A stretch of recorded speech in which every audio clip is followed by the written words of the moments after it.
So you want to be a recording artist slash audio engineer?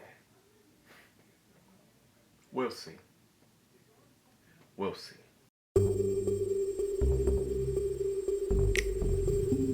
I was in the ooh yeah. I was don't play it. Don't play it. They can get your ooh yeah. In the pool like yeah. I the king. Yes sir, call me Mr. Check a nigga quick. Keep a scripture on his lip. Anybody try to outdo the son, the father gonna do him. Yo, it's your man JTK, a true Jew on the ones and twos. Today we are here with some COVID-19 home studio rules. And we're gonna make this quick because now that we're in this whole pandemic, a lot of studios are shutting down. And people don't have too many options except to start to record at home.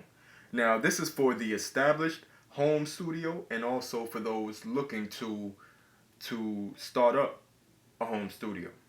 Rule number 1, know the importance of your signal chain. Okay? Know the importance of your signal chain.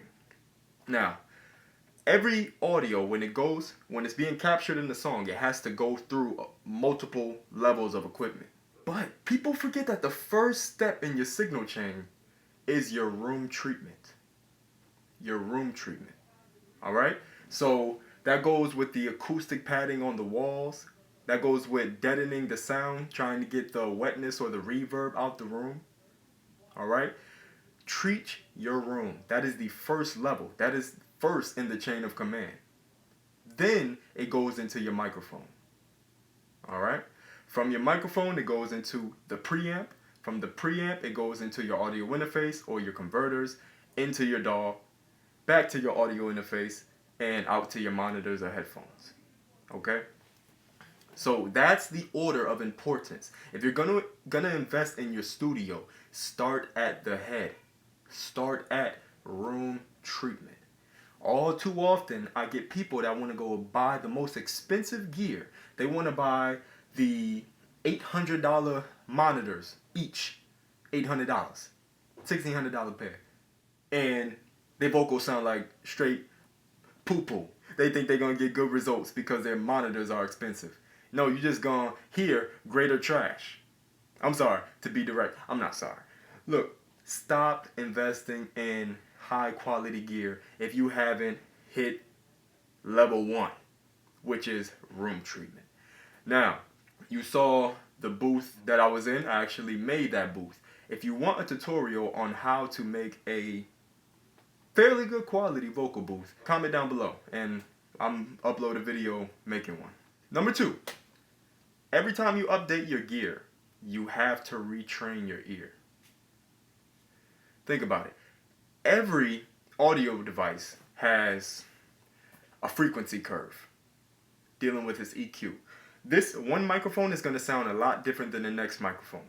One pair of headphones is going to sound a lot different than the next pair of headphones. Okay? So when you are constantly trying to update gear, because you ain't got nothing else better to do but sit home during COVID and order a whole bunch of gear like you see here. Well, you're going to have to retrain your ear to work with that new piece of equipment. Okay? Now, think about it like this.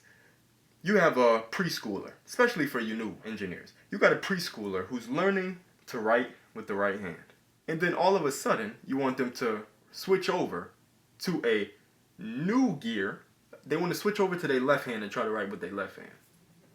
Well, you were still struggling writing with your right hand. You were still struggling on the ABCs on the right. So how you expect to go over here to the left and be nice with it? What I'm saying is learn your gear. Train your ear to work with your gear. For example, Dr. Dre, he mixes most of his tracks on one speaker. I think it's called like the Auratone Cube. It's a little cube speaker. And it's like $200, $300 or whatever. And he mixes all of his stuff in mono on that one speaker because he's trained his ear to work with that speaker.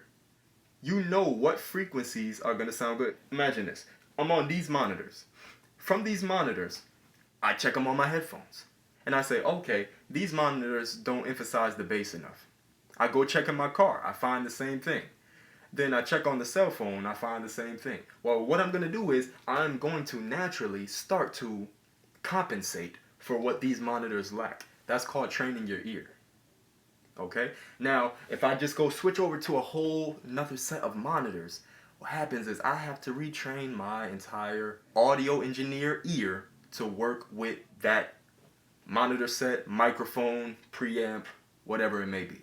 And this goes into my next point, my last point. The best gear doesn't make you the best engineer. And I know it hurts. I know it hurts the soul. Yes, it does. But think about this.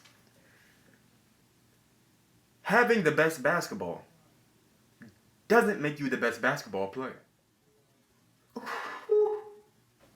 Having the most expensive basketball hoop doesn't make you the best shooter. When you think it put it in a basketball sense, it's really those double rims in the hood that make you get your shot the most precise. Some of y'all know what I'm talking about. Anyway, you see all of this, and this is not even, this is not all of what I got. But look, a lot of it's, I'm selling a lot of it. I'm getting rid of a lot of my gear. You don't need it. I don't need it. All right? So, stop overspending on gear.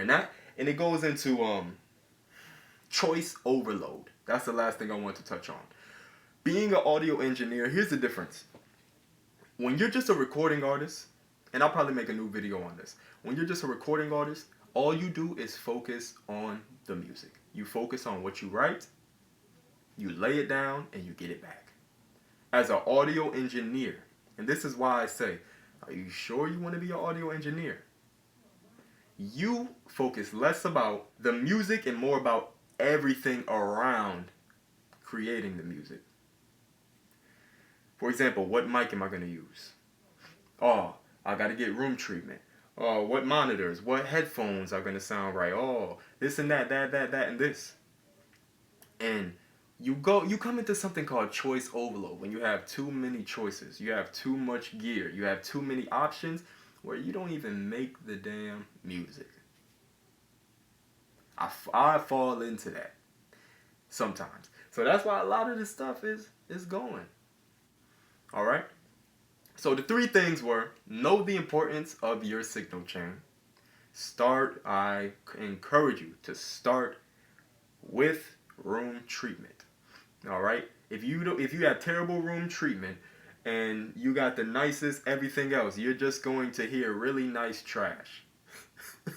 Number 2, every time you update your gear, you have to retrain your ear. And number 3, the best gear doesn't make you the best engineer. All right? So, I'll be around here for tips and whatever you may have, questions. You want video ideas, throw them in the comments. I'll be uploading more gear, so subscribe and tune back in soon. Shalom. But we keep loving, we ain't got nothing up for discussion, yeah. But they keep loving all in the club.